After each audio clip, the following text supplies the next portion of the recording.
Welcome to the While We're Waiting Hope After Child Loss podcast. I'm Jill Sullivan, your host and one of the co-founders of the While We're Waiting ministry. We had the joy of hosting 3 While We're Waiting events this past weekend in Alabama, North Carolina, and here at the Refuge in Arkansas. Brad and I had the opportunity to help facilitate at the Arkansas event, and it was such a blessing to meet the moms and dads who attended and to hear the stories of their precious children. We are truly grateful. Today's episode is the first half of a 2-part conversation with Ken and Mary Sue Grein, parents of their son, Jacob. This is a story that unfolds slowly, a story of choosing life, of surrender, and of discovering profound meaning in places most of us would never expect to find it. In this first episode, Ken and Mary Sue take us back to the very beginning, Jacob's complicated birth, his lengthy stay in the NICU, and the moment they were asked to make an incredibly difficult decision. They share how God met them in fear, how he carried them through uncertainty, and how Jacob's life, marked by disability, became a living testimony of joy, faith, and purpose. You'll hear about who Jacob was, his personality, his love for people, his zest for life, and the way God used him to shape not only his family, but everyone who encountered him. You'll also hear the honest challenges of raising a child with special needs, and how the question of why slowly transformed into a posture of trust. This conversation is rich and layered, and we didn't want to rush it.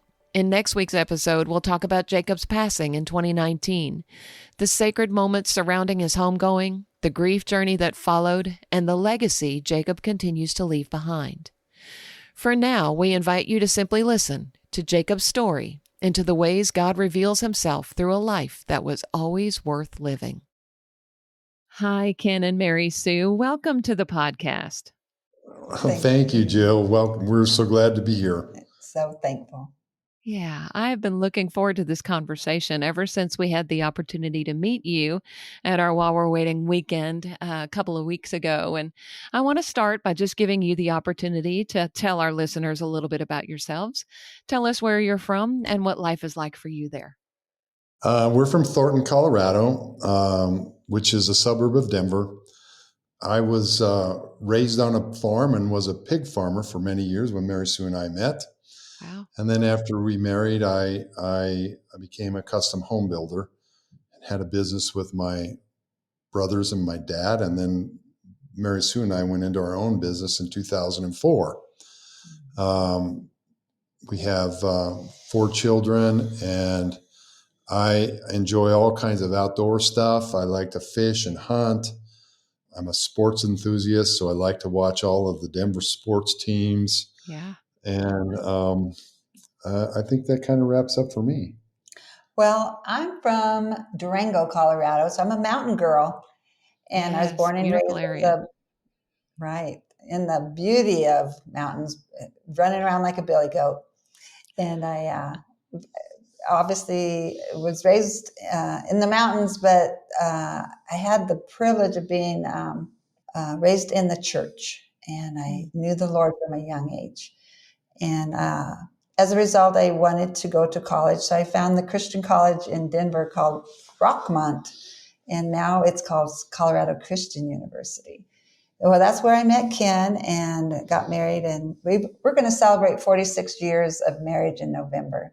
So we're super blessed to have the heritage of the Lord in our back pocket and leading us and guiding us through all those years. We have, like Ken said, 4 children. And we have 9 grandchildren. So that's a little bit about me. I also am a piano teacher. I've taught piano lessons, supplemental to our income, but mostly because of my own interest in that. And God gifted me the gift. When I was in 7th grade, he just did a little download inside of me and let me be a real quick learner as far as sight reading music. So it wasn't difficult, and I think he knew I need that because my life might be needing some harmony. That's right. And that is a special gift, just to have that gift of music like that. Yeah, that's wonderful. And the ability to share it and teach others. Yes. Yeah. Yes, I enjoy that. All right. So one of your sons is Jacob. Was Jacob your firstborn? Yes, he was. Yes. Ah, Yeah, that's right. And when he was born, there were complications right away. Talk about what happened. Well, it was 1981, and Ken and I were only 22 years old, and I ended up going from work to the hospital, knowing that I was in labor because other people were telling me you need to get there. So I arrived, and sure enough, Ken drove really quickly from his job site and arrived at the hospital. And Jacob was born 6 weeks premature. And we thought about that since then, and we realized God knew what he was doing to bring him early because he had a cyst on his left kidney that was growing. And at the time of birth, it was the size of a grapefruit. So we just knew that God has had his hand on Jacob, and he was being born early was one thing, but he was born footling breech, and so they were pulling really difficultly on his little feet to get him through, so his head would come out fast. And at that point, it was a miracle that he survived. So His shoulder or his clavicle was broken during delivery. So right off the bat, he had that we were dealing with that we didn't find out for a day or two later, but we rushed him. The doctor said to us, we don't know what's wrong with him, and we're going to need to take him to Children's Hospital. And so we immediately said, okay, let's do this. And Mary Sue had just given birth to him 30 minutes or 45 minutes prior to. I just look back at that moment. God gives you that instinct as a mama. Right. And some of us take it up, and I sure did that very minute. I had the steel-like stubbornness, like, you're not going to keep me away from my baby. And so we obviously went to the hospital, and he had his surgery. The cyst was removed. And they said that he had a 9 on his APGAR test. So if he didn't have the cyst on his kidney, he was in perfect health. And we were nervous wreck, to be honest with you, having to go into surgery. And when he was 3 hours old, plus he's 6 weeks early, he was a little bit larger, 5 pounds and 14 ounces. So he had good size on him, but a lot of that weight was also that big cyst in his tummy. So, but I have to stop here because the listeners won't know that my husband's 6'3". So, and with a bigger baby like that, being 6 weeks early, we were just blessed with that added weight. Right. So we went through the first night with him. The next day, all day Tuesday, Wednesday, we were staying round the clock with him. He was in a little incubator in the intensive care area of Children's Hospital for babies. The neonatal intensive care. Yeah.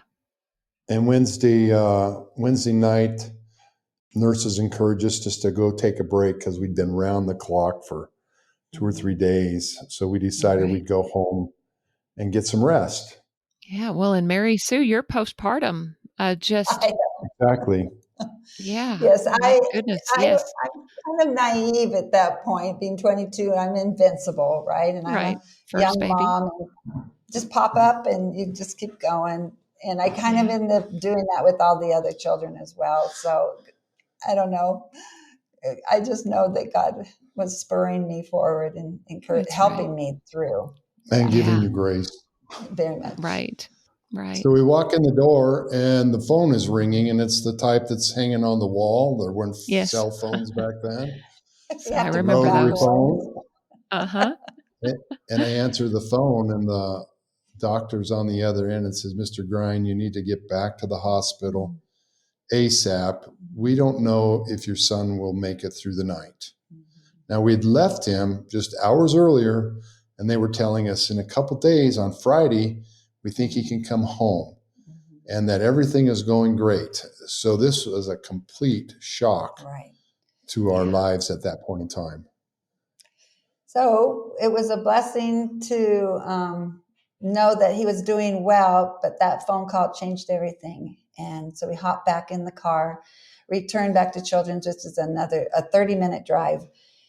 And the radio came on, and it was the song by Dallas Holm. And at that time, he was the contemporary Christian. And let me say something before we read that. Yeah. Right. We were so full of fear. We were sobbing. Mm-hmm. We didn't have hope. Yeah. And then God came. Mm-hmm. And I'm telling you, you can't know just what the words of that song meant to us as we heard it. The song is called "I've Never Seen the Righteous Forsaken" or "The Seed Begging for Bread." All that comes out as he was planting in us a promise that he had our back. He had our son's back. Our son is the seed, that he wasn't going to be begging for bread or have any needs. So we were promised that he wasn't going to abandon us. And as we returned to the hospital, then we began to understand the value of what God had just given us. Mm-hmm. Yeah. So we get to the hospital. The doctors take us aside and said he had a heart attack.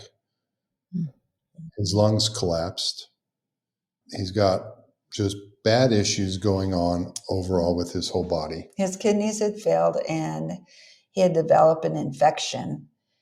And so our hearts were broken watching him. And we saw him hooked up to all the equipment, had life-saving, tubes in his throat. We counted 14 or 15 tubes that were coming out of his body. Mm-hmm.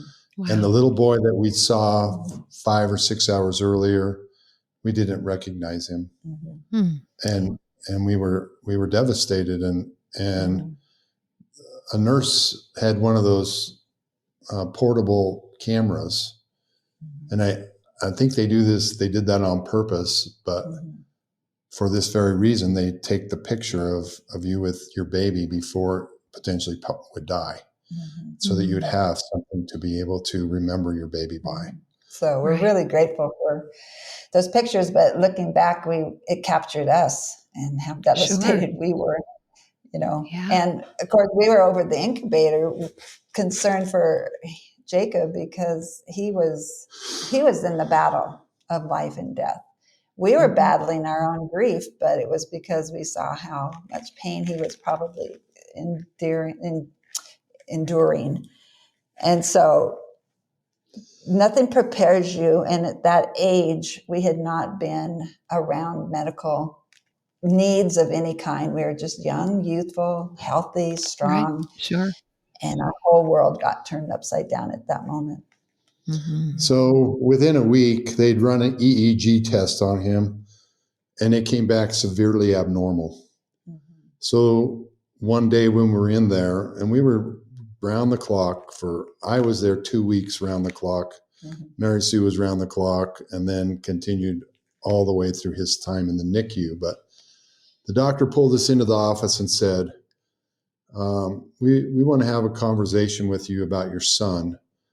We don't think that he is going to live very long, maybe 6 months. And if you would like, we can make this easy for you, and you can hold him, and we can let him pass. So they said they were going to take away his life support so that we could go on with our life. They felt like they knew what was best for us, and that this would be a relief to us to allow our little baby to die. And we both said, no, we will not do that. God gave us our child.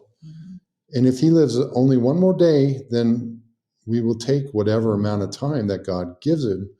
But if he lives a lot longer and he's got problems, then God will help us through that.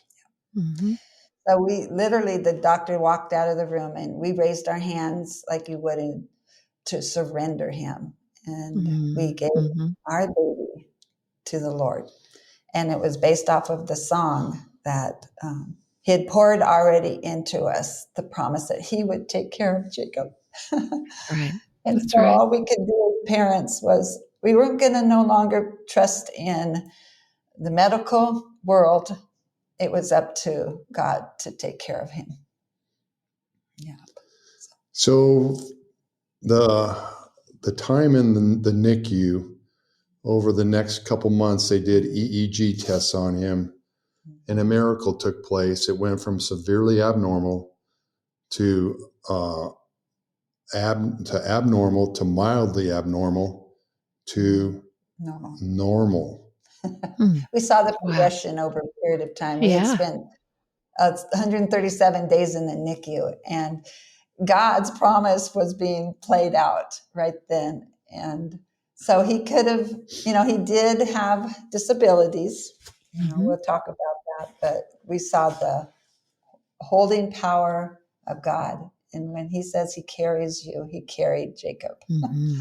We Yes. found out later during that 1 to 2 week period where he was so sick, he actually had 7 heart attacks, and he had 2 complete blood transfusions. And his body was filled full of poisons. We found out later was the kidney that the cyst was on, was what was causing all of the problems and caused all the issues. And we had a lot of people come up to us and say, so are you going to sue the hospital for not, if they had taken that out, your son would be normal and be okay? And we said, no, we would not do that. We appreciated their endeavors. We knew their heart was, Sure. to save him. And it was just that one doctor thinking that he knew best for Ken and I to suggest that we let him go. And everyone else was pulling for him. Yeah. So 137 days after his, I would say 100 and let's say about 132 days after he was born, the doctors told us we need to take the kidney out. And they said, this is probably the source of the infection. They took it out. His infections immediately cleaned up. Well, it's because they put him on a medication that ended up killing his hearing. So right. That was life-saving attempt again, and the unknown results we found out later. Yeah. And so on November 18th, 1981, it was my 23rd birthday. We got to bring him home, and they celebrated in the NICU unit. They called him the miracle baby. Nobody expected him to ever be able to go home, and it was truly a miracle. We did not know what was in front of us. We did not know what kind of disabilities he was going to have, other than we were pretty sure he was going to not be able to hear, but we didn't even believe that. Honestly, we were in denial. We thought we had our baby home, after that point, and we were ready to celebrate life and get on with raising our child. We found out in due time that he did have cerebral palsy and he had a hearing impairment. And then at that point, the kidney was a problem. They had left the one, and it was called dysplastic. So he had a kidney disease. Yeah. So he had some issues, but you had him. He was here with you, and you had the joy of raising him. So help us get to know him a little bit. What was Jacob's personality like? Well, this is where it gets really fun. Oh my gosh. He was a joy. He had really big brown eyes, and he had the personality of an extrovert. So nothing was going to hold him back. As much as he could do, he attempted to it. He did have many, many therapies, but to him, that was getting out of the house and being around people and enjoying what they're doing. And we always made it fun because we take little trips to different stores to buy things. And you know how you do, you treat your children after dental appointments, you get ice cream. Right? Well, exactly. So Mary Sue had this place right by the hospital. Yeah. You got to tell them about It's called Jerry's Nut House, and we got some orange popcorn. And it was really a therapy where he put his hands into the bag because he didn't want to touch those things because he had sensitivity issues. And but he really wanted to eat the popcorn. And sometimes there were Cheetos and so when he would get home from that trip home, 30-minute drive, his fingers, his thumbs, Caked. both hands, completely orange, orange mustache, orange beard, completely just Funny. a mess. But it was so fun to watch Yeah. him do it. Oh, yeah. What great memories. Yes. He also was a people person. Mm-hmm. He loved people from little on, and he had a very loud voice. And he just assumed everybody understood what he was saying, but all he was saying is "ah," or sometimes he could say a few sentences like "gullah gullah gullah," and Wow. and he'd be Yeah. so loud to let people know that he'd come into a room and he'd make all kinds of noise. And So in his friendliness, you could be driving down the road and then there'd be a car beside you and he'd be, communicating through the window because he'd given them a head nod and they're like, oh, he was paying attention to them. So they're paying attention back. So he Sure. developed really good communication skills, even though he couldn't talk. And the same Right. thing with walking. He used AFOs, which are around his ankles, up his back of his legs to bring stability. But he could walk with the walker. And in due time, he ended up in a wheelchair for long distances. But he used his walker to go as fast as he could and his wheelchairs to go as fast as he could because he had the desire to get on with life and get through the doors the first. He always had to be number one, because he wasn't going to be left behind. his Right. cerebral Right. palsy was pretty severe in both of his legs and his right side and his arm pretty bad. Mm-hmm. And his left arm then was dominant, and he was very good at using his left hand. But he was only able to probably be at a 6 or 7 year old mentality Mm-hmm. for like learning how to read, or writing was very difficult. Fine motor skills were terrible. It was just a challenge for him. So we ended up using sign language, and that was Mm-hmm. how he understood us. And yet he couldn't use as many signs Right. but we definitely connected. I don't know if you realize that deaf children use their eyes, right? And they use their emotions more. So he was developing sensitivity. And one of the things I love to share about Jacob, he came to know the Lord. Well, how did that happen? That event was so special. And it came actually through discipline because he was ornery and he had stubbornness just like every other little kid. Any kid in disability kids are all in that lumped in there. They're all the same. Yeah. They're going to have fight mom and dad or don't want any authority. They want their way. So at one point we spent a whole month and he ended up learning how to say, I'm sorry. And learning how to say, I forgive you. And that point in time when he was 5, it was like a turning point because his attitude became happier and he understood the meaning of Jesus in sign language. And he understood the meaning of forgive and I'm sorry. And it became a part of a ministry that he would come say, Ken and I would be arguing and he'd discern which one was needing to say they're sorry. He'd point to mom, you need to say you're sorry to dad. Yes. Wow. He had So that great just shows discernment. you, I Yeah. know, and it shows you how alive his spirit was, which why we really felt like when God gave us the promise that he was going to take care of Jacob, he knew what Jacob needed to do in life to help other people. And so he was always our teacher. Yes. You think that we were there for him, but the Lord gave him to us to make us sensitive and train us what life was really about. And what we say is we would not be the same people without Jacob being in our life.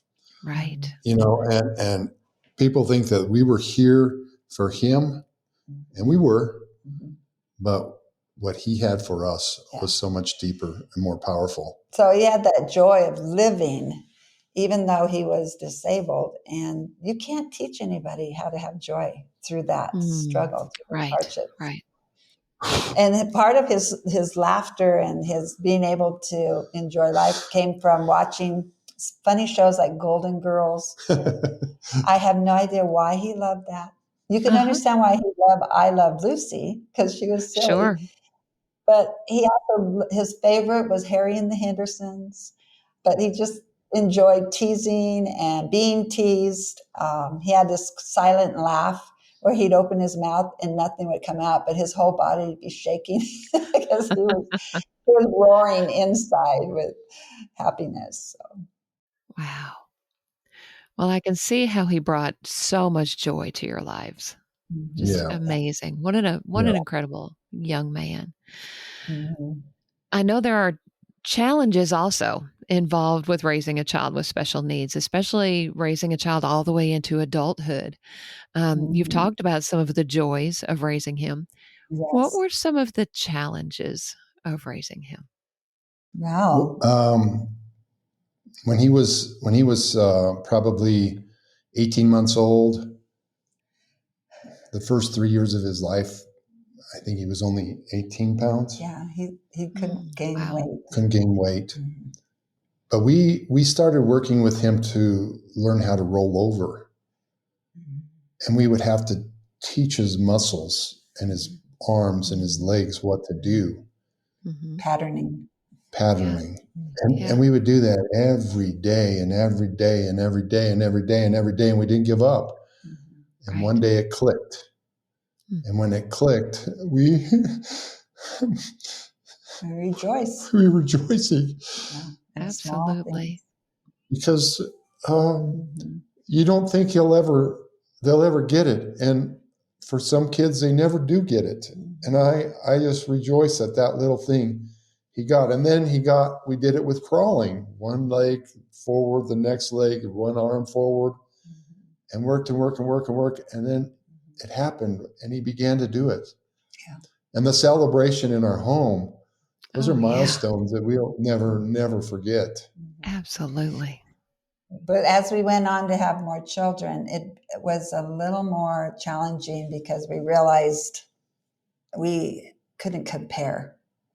Mm. And Right. you want him to be able to accomplish things that see your other children accelerating and gaining accomplishments that he'll never gain. And so that breaks your heart every time, in a Sure. different way. You want to be happy for your other children's accomplishments, but at the same time, you're suffering on the inside for what Jacob couldn't do. And also, he kept us as a family. This was frustrating to me as a mom. And I told you how I was a mountain girl and I love to be outdoors. Yeah. And so now I'm housebound and I'm Hmm. feeling stuck. You hear that word all the Sure. time. I just feel stuck. And Yeah. even to the point where we'd be all ready to go someplace and enjoy an activity. And I'd hear him sneeze.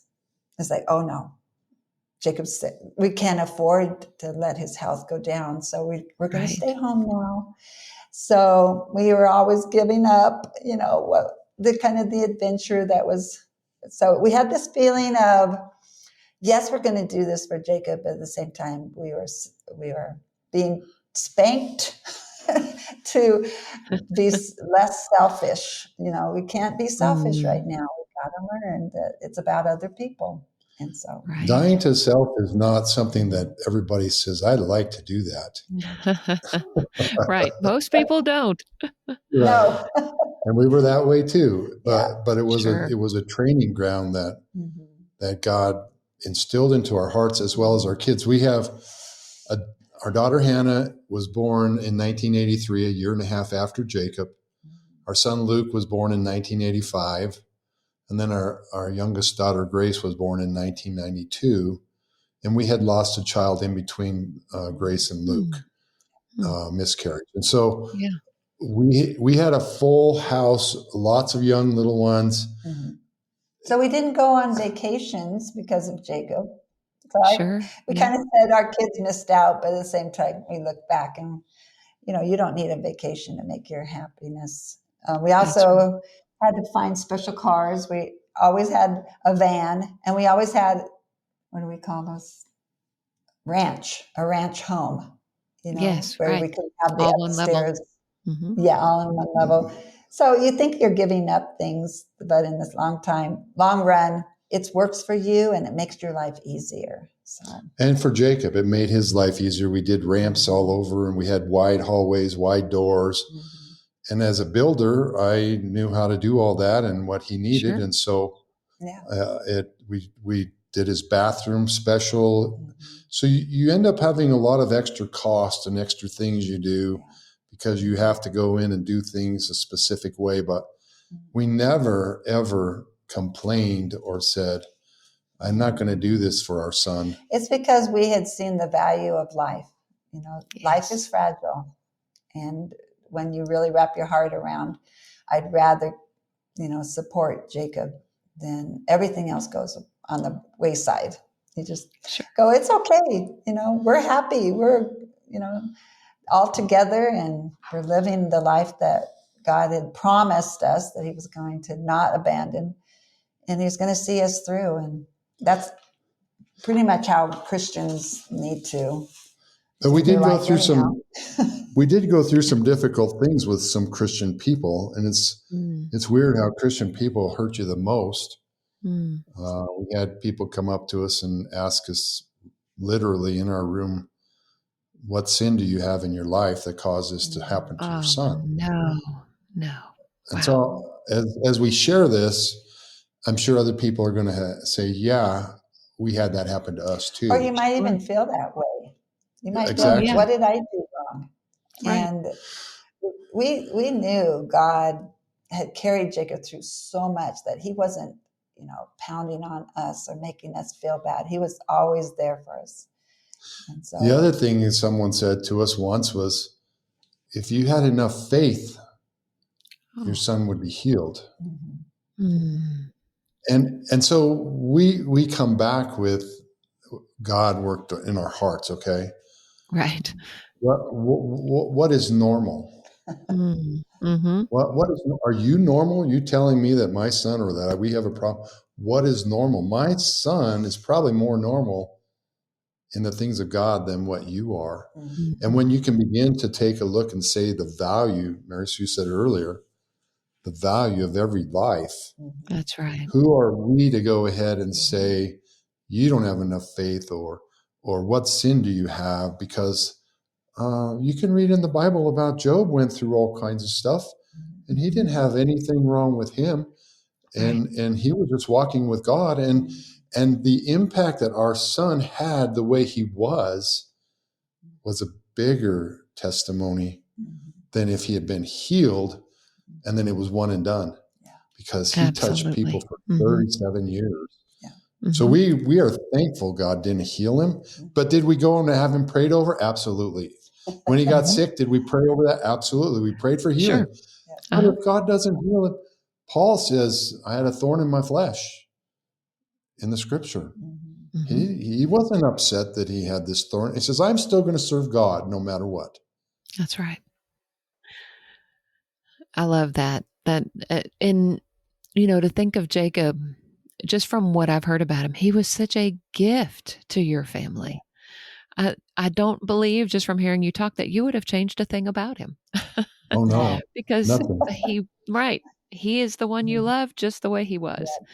And his personality was the blessing, because we enjoyed him just like our other children.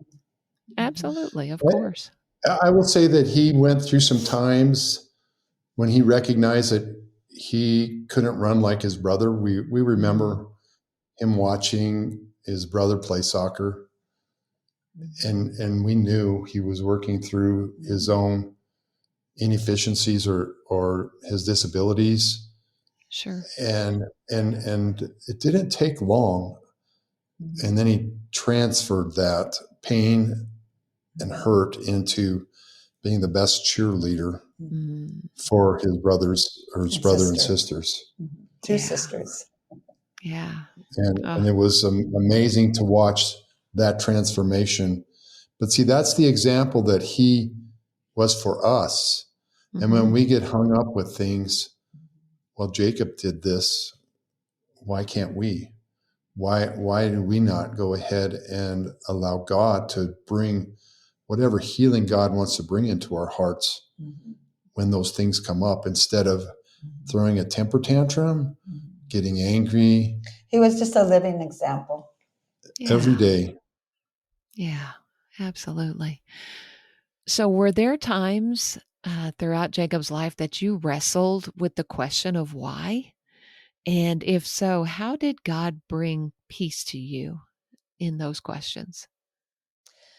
As a mom, I would have done anything to make it better. And so I would Sure. often ask God, why did you do this? And why Jacob?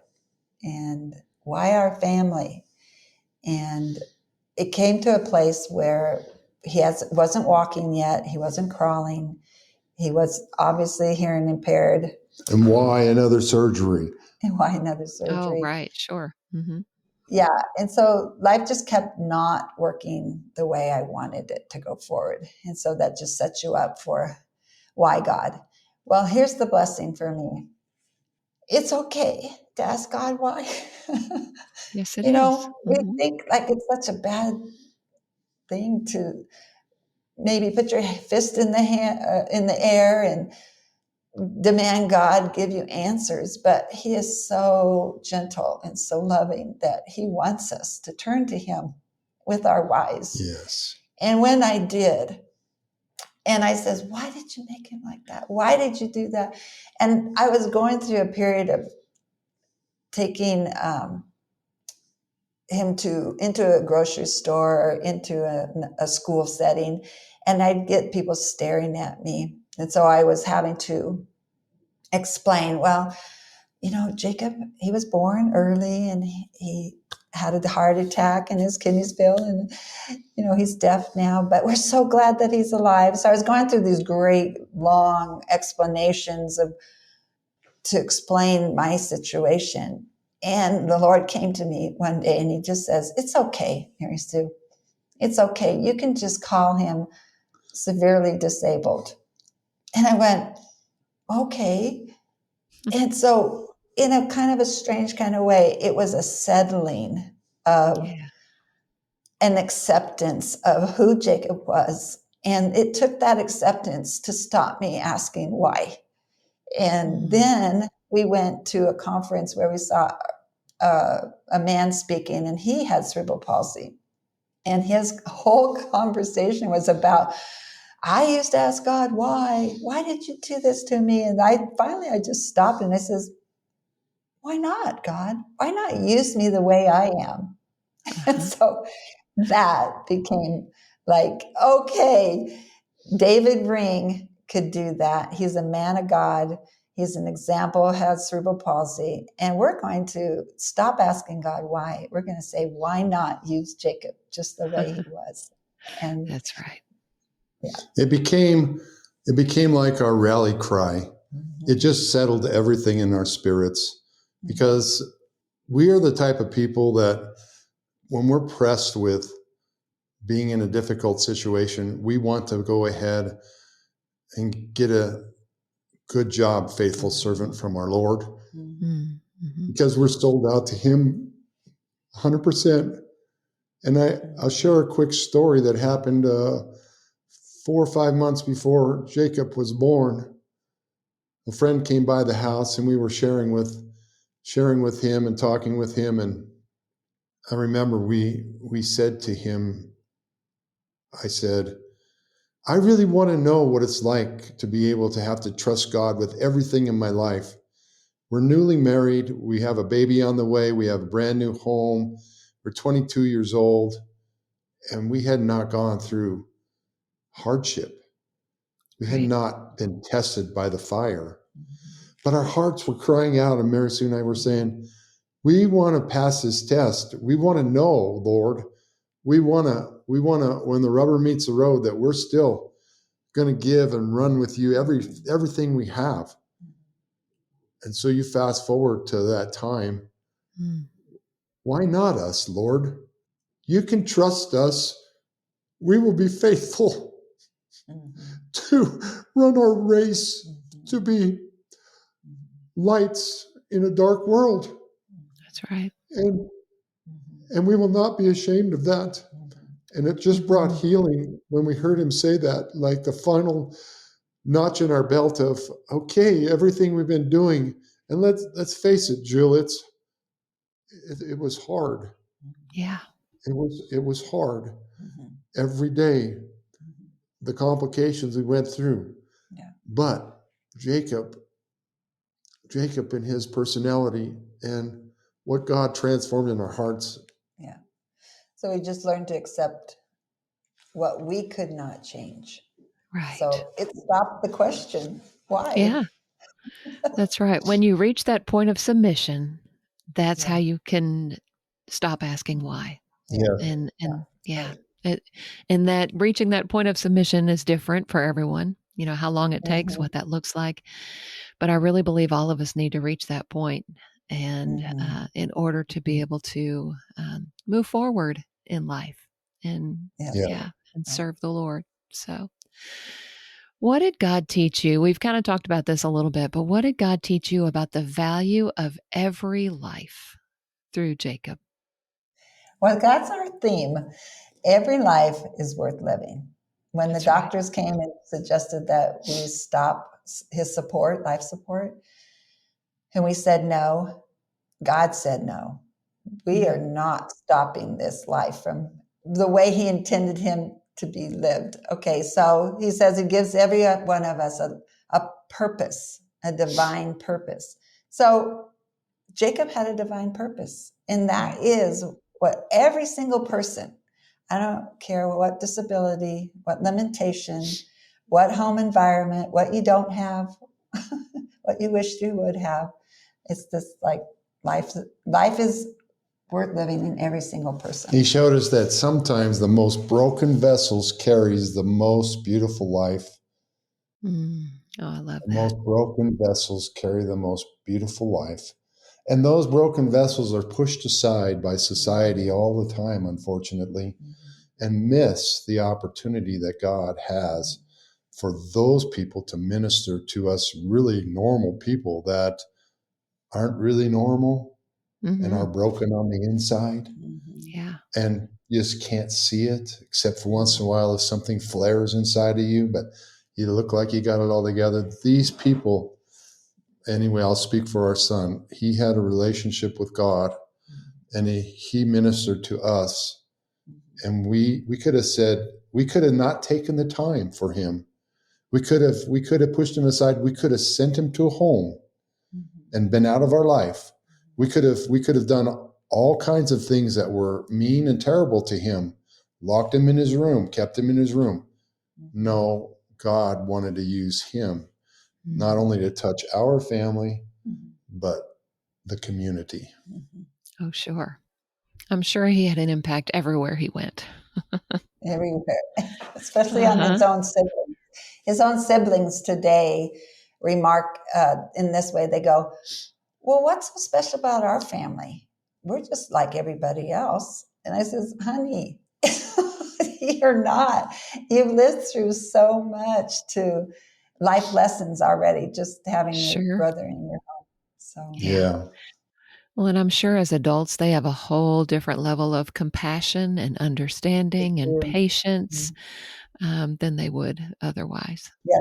And And they they, all opened their hearts up to that too. yeah, They could have Sure. yeah. pushed him away and not had anything to do with him. They all love to have him come over. They embraced him. The boys would take him into the schoolroom where they were teachers. They actually brought him into the classroom and Uh-huh. showed their other children, you don't have anything to complain about. Look at my Yeah. brother. He's Yeah. happy. Yeah. And the That's sisters went special. on into caregiving. Yeah. Well, that's fantastic. What an impact he had, not just on your family, but on the world. As we bring part one of this conversation to a close, I'm struck by how much meaning can be found in a life that the world might overlook. Through Jacob's life, Ken and Mary Sue learned what it means to trust God in uncertainty and to see value where others may not. In the next episode, Ken and Mary Sue will continue to share Jacob's story, walking us through the day his earthly journey came to an end, the sacred moments that followed, and the way God has met them in grief, healing, and hope. They'll also reflect on what Jacob's life and legacy continue to teach them, and how his story is still reaching others today. And as always, I'd love for you to share this episode with another parent who may need encouragement today. You can also help others find the podcast by leaving a rating or a review wherever you listen. It really does make a difference. And if you'd like to learn more about the While We're Waiting ministry, visit whilewe'rewaiting.org for information about our free retreats, our support groups, and other resources for grieving parents. I love meeting listeners at While We're Waiting events. Thanks again for listening, and I look forward to sharing the rest of our conversation next Wednesday.